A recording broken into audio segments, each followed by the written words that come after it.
చివరకు చేరుతుంది ఏ చితికో.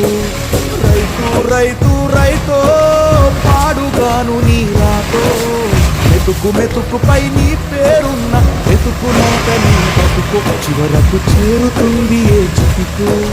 నువ్వు పండించే ధాన్యమే దేవుని గుళ్ళో ప్రసాదం, ఆ దేవుడికెందుకు తెలియదు మరి నీ ఇంట్లో నీ విషాదం. కళ్ళ కట్టుకొని తింటారు నీ కన్నీళ్ళెవరు బాబరు.